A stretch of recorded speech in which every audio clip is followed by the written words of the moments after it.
Hi Adrian, how are you? Hi Cyprien, I'm fine. How are you? Fine. So I was waiting for this conversation for you with you for a long time about project management. So you're the expert on project management. You have a blog and very interesting articles. So I thought I Thank could you. ask you a few questions about project management. What is your story?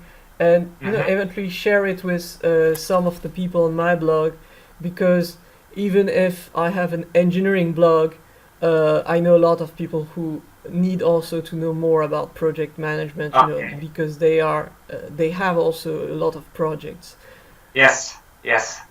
So So it's like an intersection, engineers working in project management and the other way around. So I think it's a great match.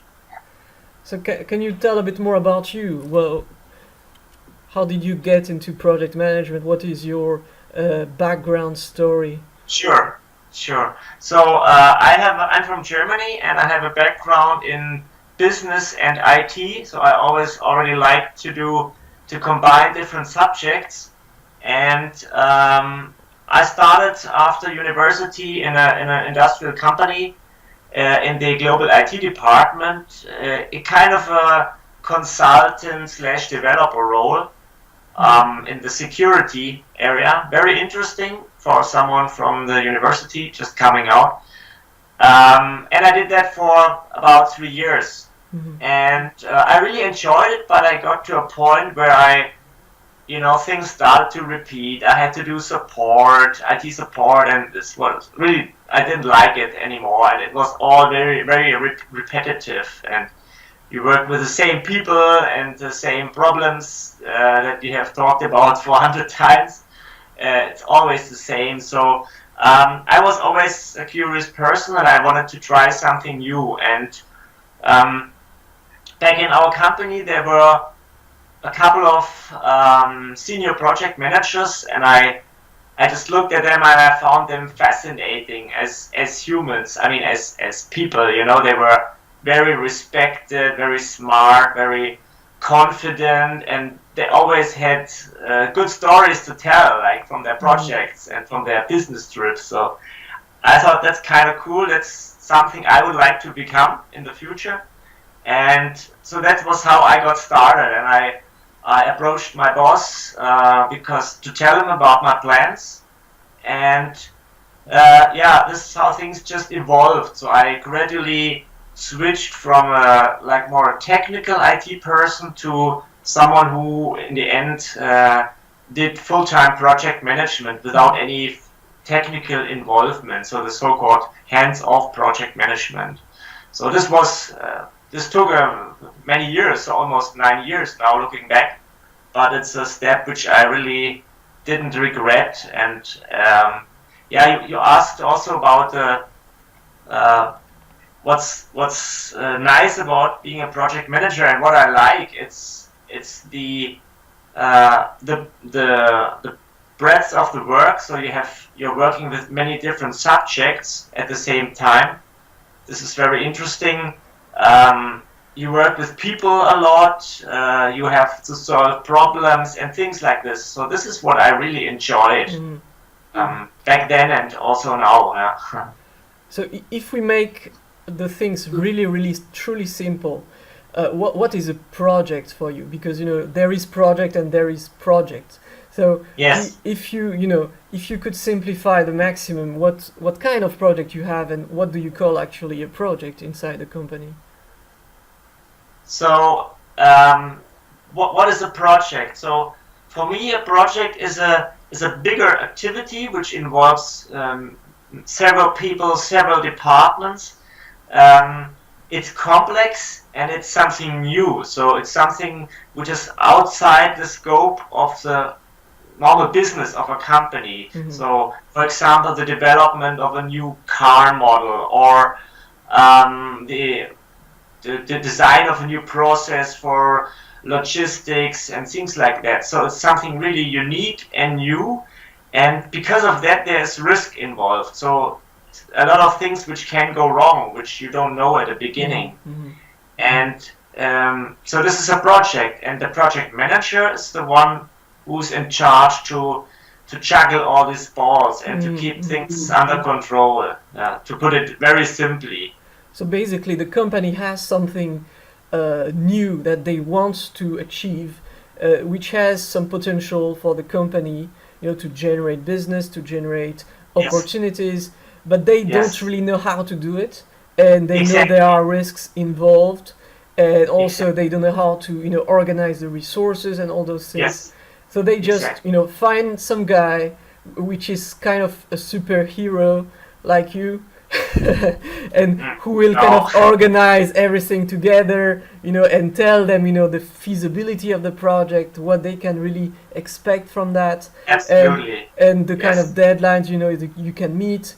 So is this what you mean by that? Exactly. So it's particularly, it's something, a project is like covering many different departments. So it's outside of the normal structure of a organization of a company. And the project manager has to make sure that over the long term this project goal is fulfilled. It's something very full of risk, but by managing the resources, by checking the status, by informing the people involved, the project manager can make sure to get closer to this goal over time. So you talk about risk. What do you mean exactly by risks?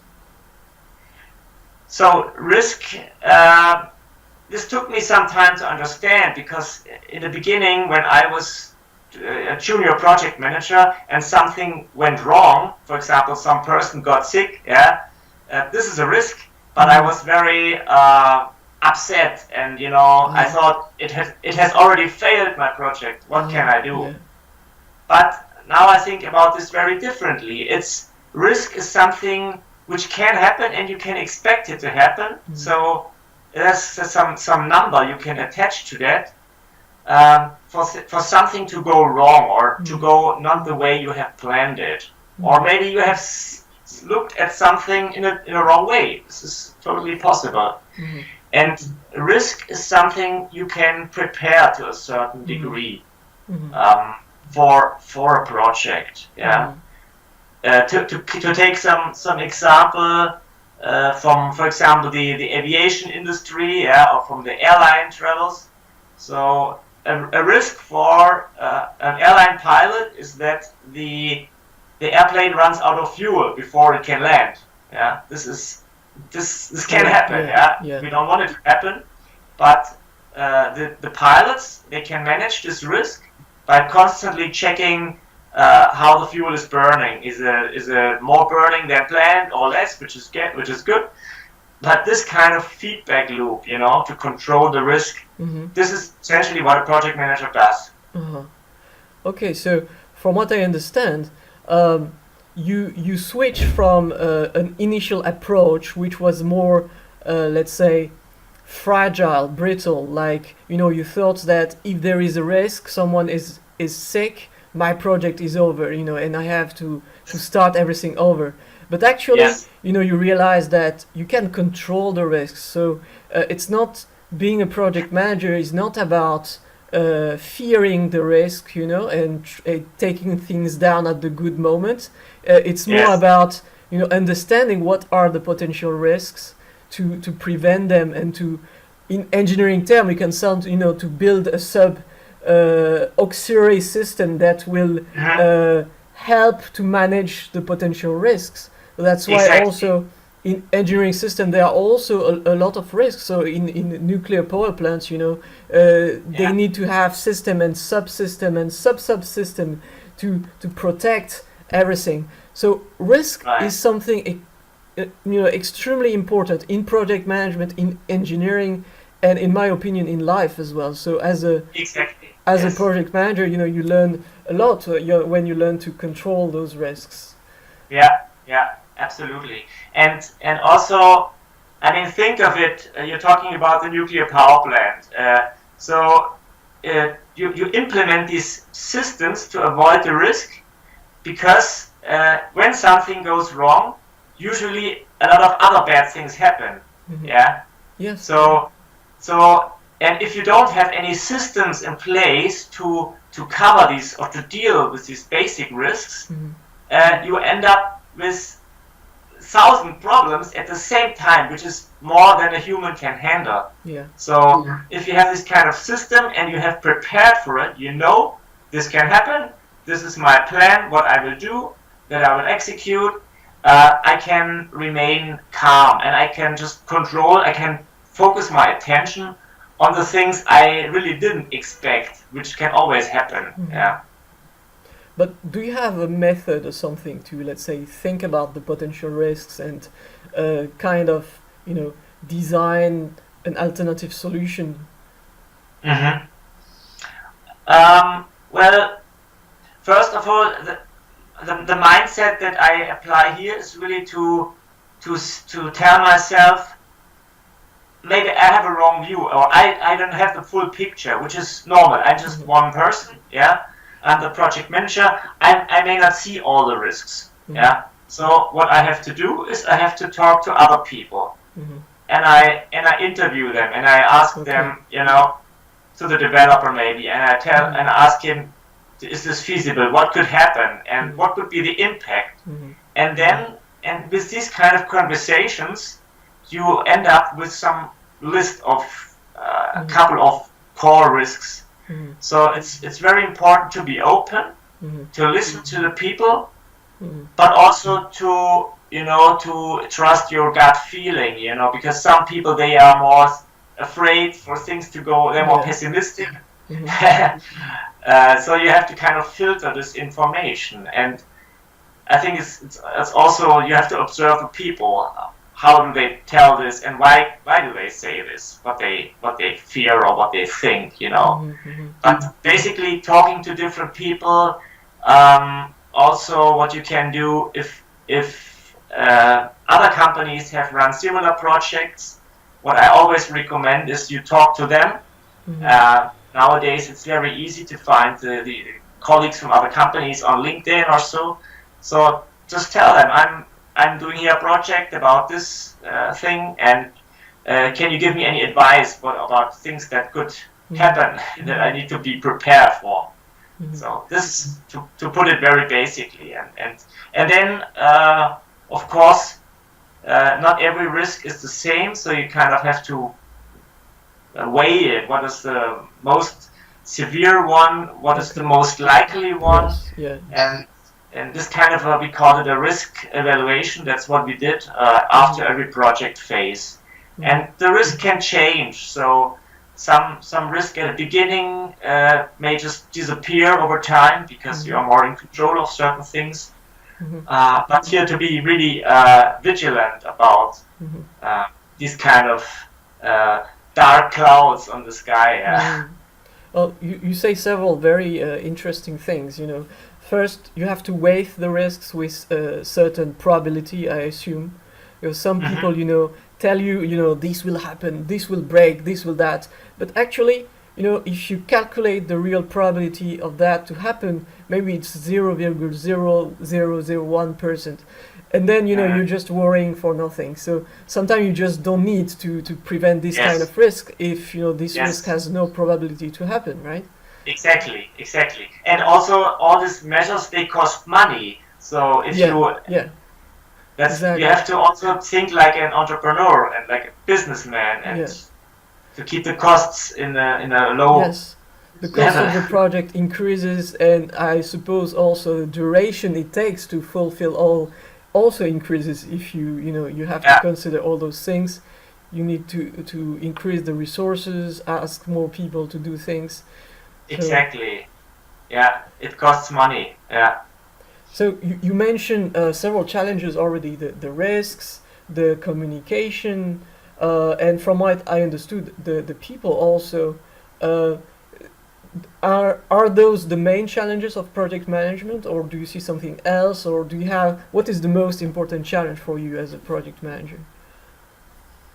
As a project manager, I would say, it's also to deal with the stress. So you have a lot of pressure. That's very common in this job, and you cannot just say, okay, I'll do that tomorrow if there's something bad on the table. Yeah. So you have to deal with all the pressure, and you're usually torn between like a management, your team, which is working hard, giving its best, different stakeholders who have different agendas. So to balance all that, that is quite hard, and that is something which you continue to experience over time, whereas other challenges you get better at. So in the beginning, when I was just starting out, communication was not so easy for me because I was more like technical, more sitting behind my desk, writing emails. So, and you have to find the right style of communicating, and also in project management, you have to talk to so many people, so which is really, it requires some, you know, you have to overcome your barriers you might have, especially when we are technical people, we are maybe not so outgoing, you know. And this was for me a challenge in the beginning, but it's just practice, you know, and to walk around more, to meet the team physically, and to discuss things. So this is, I think these are some of the common challenges. And also you have to, I mean, the core of a project is really to get people to do the work for you. So and it doesn't always happen that way, because people, they don't want to do it, or they you know, they kind of are doing, you know, they have their own agenda, they are doing the opposite of what you want. So motivating the people, influencing the people, dealing with those who really are opposing you, this is something you always have in a project, and this is a challenge, and you need to figure out a way how to deal with such characters. I also found, you know, that dealing with people especially is something that you need to have as a skill, even if you're technical, even if you're an engineer, or even, you know, if you want to rise into your job, if you want to get better opportunities and do projects and do a lot of things, you have to be you have to become more able to talk and to listen also to what people say, and the most important also to persuade them to work for you. And one of let's say the problem I met in the past were kind of leaders who were very technical but not good with communication, and you know, they you know, the way they give you the task is like pushing you something, and that's like, you have to do that, and you know, they are not a leader who tell you why you have to do it, and which gives you a good explanation, and which kind of explain why it's important for the company. They just, you know, give you this and you have to finish that then, and follow up with that. And this is very uncomfortable to have someone like that. So this is why I'm telling you, these kind of skills to really understand, listen to people talk is so important. Yes, and it doesn't matter on which rank you are as an engineer or so. It becomes more important the higher you rise on the ladder. But even as a normal, you know, someone engineer dealing with a customer, so these communication and the personal skills are so important. And absolutely, But by the way, do you have some, let's say, a good story about someone very difficult to manage that you want to tell? I'm not gonna mention any names, but this happens. A good story. Well, I think in general, what is important here is to understand why people are behaving in such a way. So I would always assume that people and the employees, they want to give their best. They want to do the work. I mean, there are some couple of % exceptions, we know that, but generally these people like to do the work. And so for a manager or a project manager, it is to find out what's keeping them from doing it. Maybe they have fear. Maybe they are just not as organized. Things like that. So and that's the hard part, to figure this out, and it takes time. So you need to invest some time in that and sit together with those people and ask questions. And an example, I mean, we were, for example, in my project, we were dealing also with other countries. So we did a project in Mexico and in India and so on, one in Turkey, and you have very different cultures and very different working styles. So, and sometimes the people are more like, I mean, the thing is also how, what is their style of work and how much can you rely on their feedback. So some people might just tell you, okay, I'll do that tomorrow, and I send you the information tomorrow, and you as a project manager, you're waiting for it, but it's not coming. And this continues. And so for one project, I really had to go back to the country and to get everybody on the table, because this kind of communication over email and phone didn't work. So you need the physical presence. You're absolutely right. When you add the culture to everything else, it becomes even more difficult, because you have to figure out what, I will send you this immediately, what it does mean in Chinese, for example, when someone tells you that. This I would be very curious to know. Because that's, I'm in China right now, so that's the kind of thing that, I experience. When someone tell you, I arrive immediately, well, in Chinese, it's 我马上到. It means that he will arrive maybe in 2 or 3 hours sometimes. So depending on the people, So it's when you say that in Europe, I would only say that if I'm about to arrive in 10 minutes, maybe. Yes. I arrive immediately. I'm almost at the door. But I saw people saying that in China, and they are like not even wake up. So, and they have to take the subway for 30 minutes. But anyway, that's really interesting. And I guess, it's too difficult just to explain everything like now in this session like that. But I suppose, we could talk about that for hours if you would like to. Okay, now let me switch to another topic. You on your blog, I saw you have a very good article about how to start your first project. I like very much this article. So could you talk about that? What should you do when you have a project? Okay. Yeah, this is kind of a short guide on the giving the main action points, because it's when you have when you have never done such a project before, you're kind of lost. So what should I do at the beginning? But there are certain activities you need to follow, and number one thing is really to get an understanding of the topic, of the subject matter you are involved. So if you're in some, logistics project, you need to talk to the people and immerse yourself into the topic and understand what are the key activities, which departments are involved, what are their concerns, what do they care about, things like that, to really understand the area you're working in. Because project management is a general skill, so you can even, when you're an experienced project manager, you can switch different areas and apply the skills there. So the thing is, you don't have to become an expert in the specific area you're working in, but you need to be good enough, good enough understanding to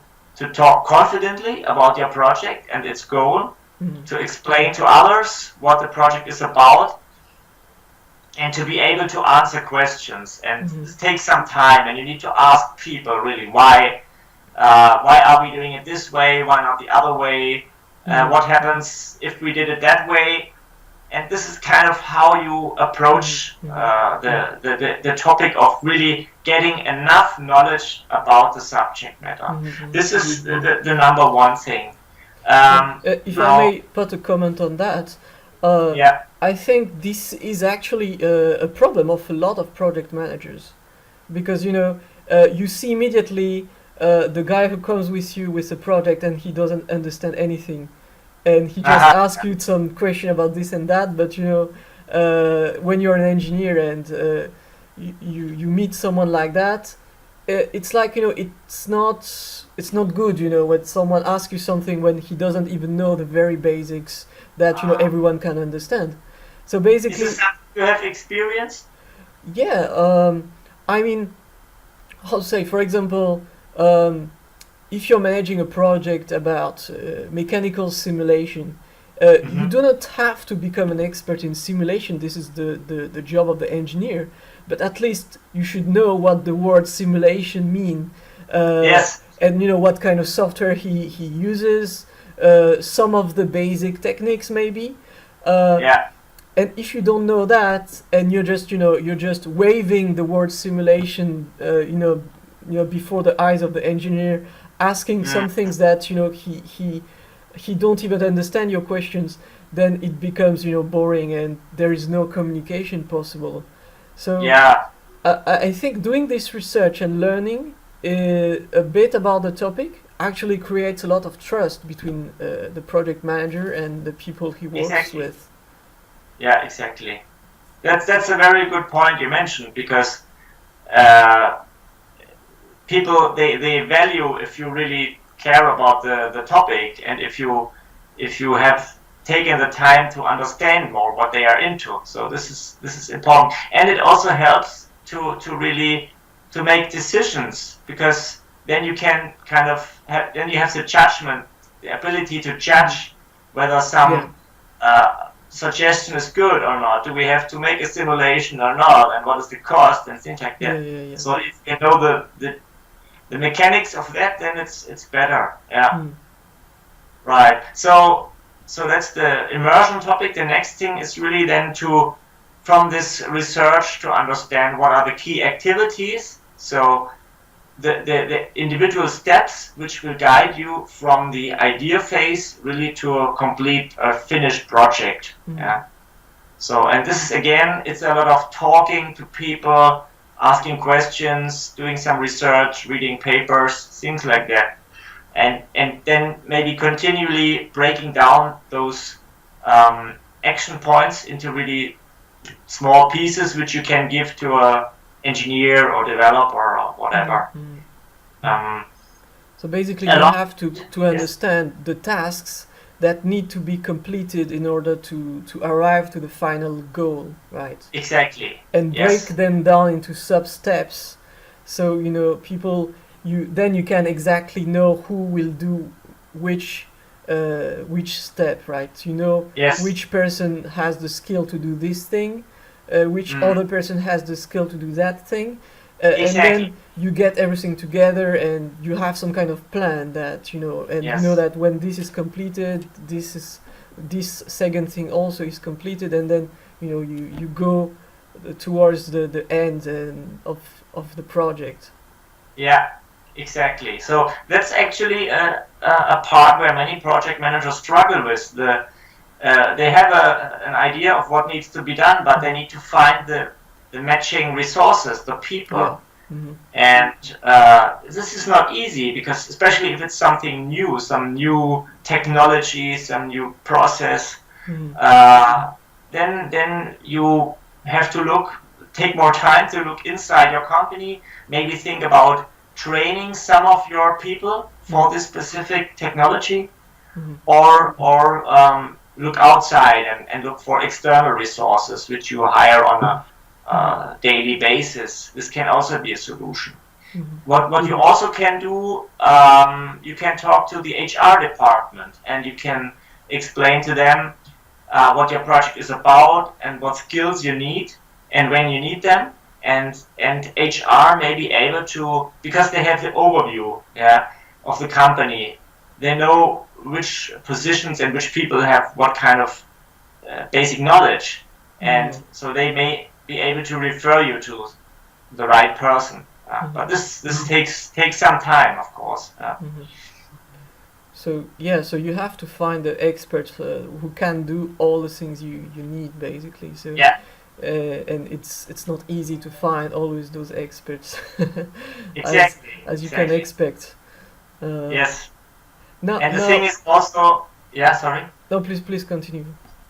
The thing, what I wanted to say is also you have to.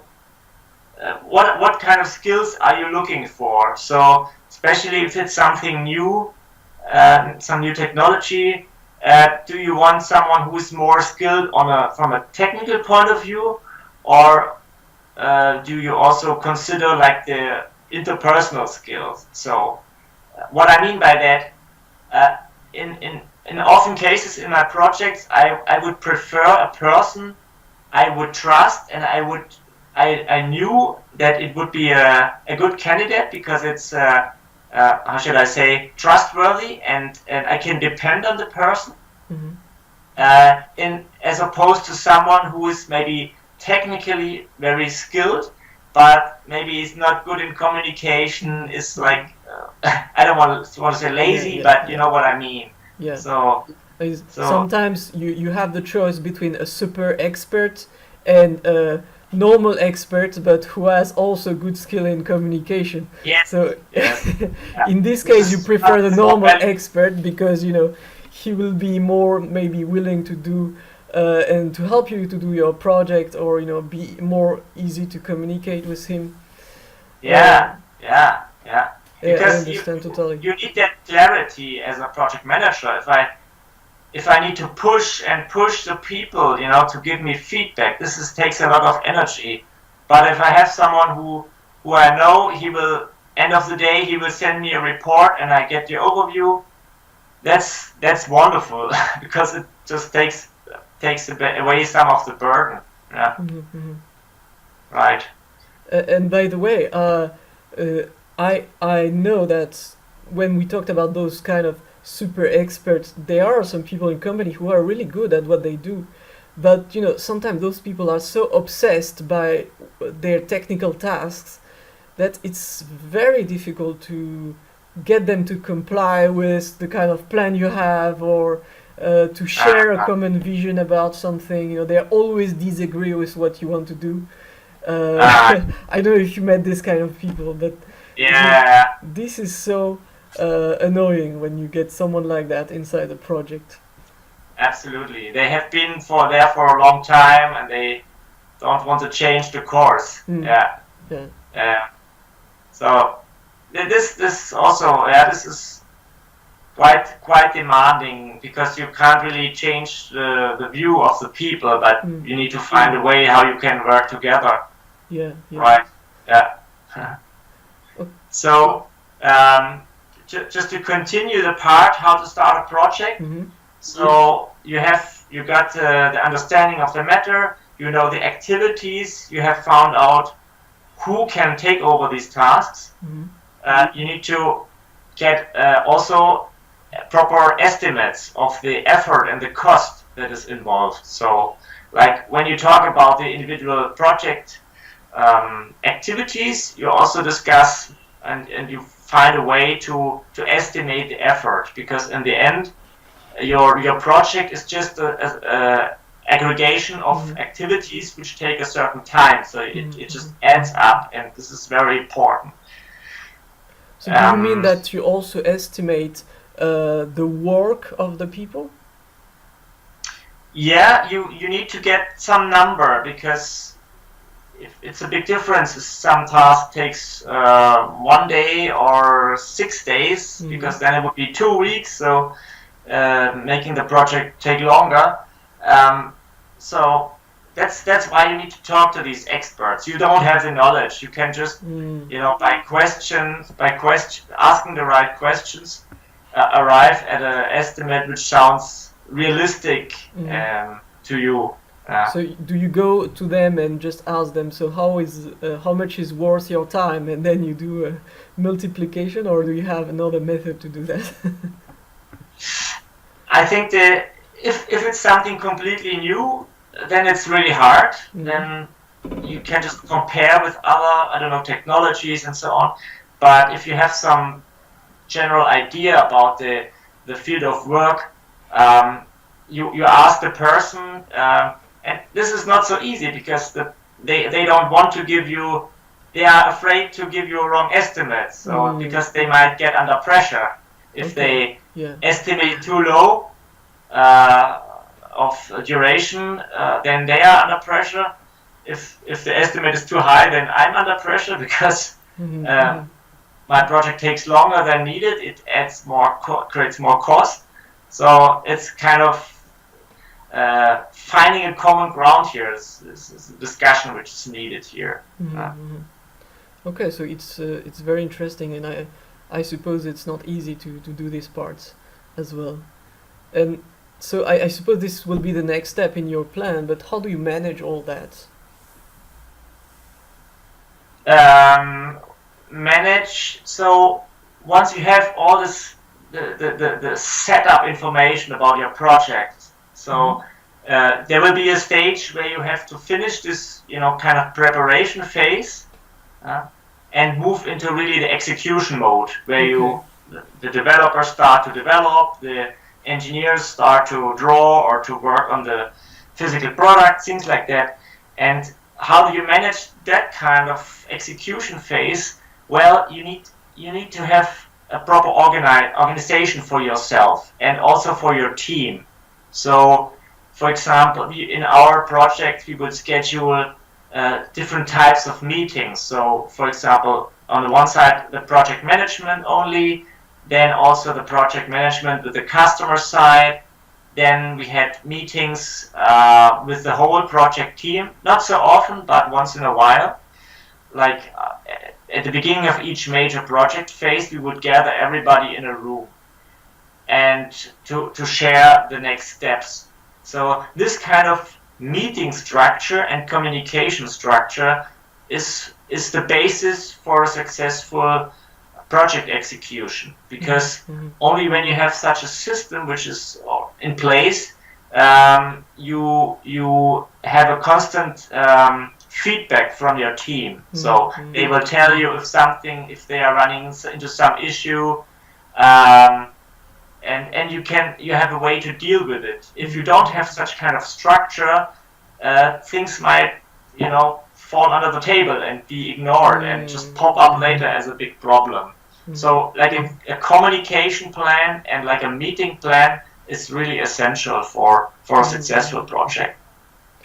Okay, so if I resume what you just said, so to see if I understood well, you separate first very well the preparation of everything and the action, let's say, the part where you really start to do the things that you planned, Exactly. and then I suppose that it's never, you know, goes exactly like you planned. So so that's why you're talking about this kind of system. I like this word system because in engineering it's also very important to have systems in place to do meetings, to, you know, schedule things with people, and to be sure, you know, that the project is on track, so that, you know, every week you do a meeting about this type of thing, and then you know exactly what is the advancement on this, and then you can learn new things also, what went wrong, and I suppose that maybe sometimes new risks also appear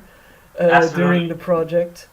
So that's also very interesting to have this kind of system to handle the execution. Yeah, exactly. Yeah. This is very, very important. So then you just execute until the project is over, right?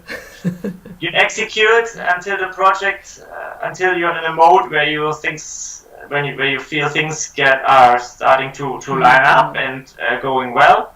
And the challenge then at the end is really to bring this project, which is something really unique, something new, into the normal operations of a company. So if it's some new, as I said, some new logistics process, you need to train the people, the workers in the plant. Also, you need to create documentation. You need to make sure everybody is aware of it. If there are some, some dependencies, so if there's a year end, at the year end, there's usually a lot of activity going on also in the industrial companies.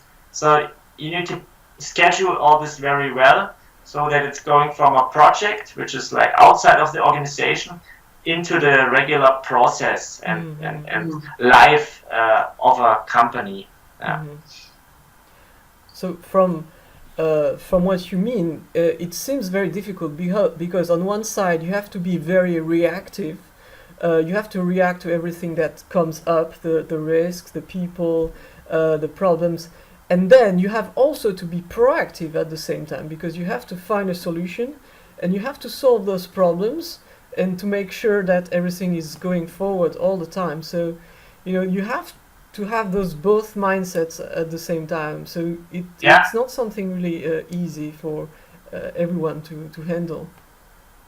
Yeah, I've never looked at it from this perspective, but you're right. I mean, you need to absorb what you get in terms of information, and this is the reactive side, but also to be on the lookout for new risks or new things, and maybe you have a better idea suddenly, and you think, hey, we can do it completely different. Our final weeks of the project, why not skip this part and go straight to the finish and also, Cyprien, also we talked about the risk side and handling risk. So you want to make sure that you build up enough buffer, like safety buffer in your project, because normally everything is planned very tightly with very little room. But this is also why I really like to walk around in the day and talk to my team and see how the progress is going, because this allowed me to find additional room to speed up things or to create a buffer, and maybe to take some activities to start earlier so that we can finish earlier, and if something goes wrong, to have a peace of mind there. So by buffer you mean give yourself some kind of margin, so you are comfortable with the time. For example, you give you 1 week more, and just in case some kind of problem may happen, you have 1 week to correct all the stuff. Yes, exactly. So that's very important, I think, for any project. If you always kind of give the exact date, well, it always kind of become the week after, and then the week after, and then it's kind of like that. That's an important part, also the psychology. So what dates do you commit to? Do you set a very tough schedule because then people work harder, or do you give a more, I would say, realistic but more stretched, more slower schedule? And then what happens? People think, this is still a long way to go. I can relax, but that's not the best way. There are two kinds of people, in my opinion. Those who get a project, who start right away because they want to finish it as soon as possible. And then you have the guy who thinks, until 2 days before the end, and who just start to think about it. Exactly. The procrastinators. That's the word. I can't say I'm absolutely not this person. I also have this element in me, but with some system you can at least accommodate that, and counter that. I think it depends a lot if you like what you do or not. If you like very much the task that you have been assigned, I think you could spend days and even nights to do it without any problem. You could spend weeks and just work on the project like that. But if someone gives you something you don't really want to do, then you will see it as a homework or something. So and then Yes. you will wait until the deadline, and then still 2 days. Yeah, Maybe I can wait a bit if you more. don't believe in it, if you don't believe Yeah, in it, yeah. and if you don't like the team or the boss or so. Yeah, exactly. Yeah. But Yeah. that's just understanding the human psychology to to put Right, other things forward. And I think what is important also as not only a project manager but as a leader is to kind of create this shared vision of the project and why it's important, and why this is Yeah. something that can benefit not only to the company but to everyone, in terms of learning, in terms of self-development, in terms of a lot of things. Yeah. When This you're is very able to good. share this kind of thing with all the members of the team, and everyone understands that there is this kind of synergy between the people, that that's something I like very much. When I see someone not only trying to work on the project, but trying to be really proactive and trying to analyze data by himself, and trying to uh, take the things to the next level by himself. I like this kind of people. Okay, so Adrian, thank you so much for today's interview. You shared a lot of good stuff about project management, about your stories, about a lot of things. I think people who are really interested in getting into project management will get a lot of insight from this interview from you. Pleasure. Yeah. Can you tell a bit about your blog and where you actually share these in terms of articles and all of that? Yeah. Okay. So the name of my blog is tacticalprojectmanager.com, and this maybe already gives you an idea. It's not so technical. It's more also about the psychology and the communication and things like that involved in projects. So, and there I will be publishing articles and videos to help people mainly from a technical background to become good project managers. So if anybody is interested in becoming a project manager, I very much welcome them on my blog, and they can ask questions and interact with me. Great, and you have also a newsletter, so I already subscribed to it. So I hope I will get your new articles very soon, because I like very much those you already published. I read them in details. I liked the way you present how to make a project, and I learned quite a few things from you. So Great. Thank you again. Great. Thank you, Sylvia. Okay, talk to you next time. Have a nice day. Bye bye.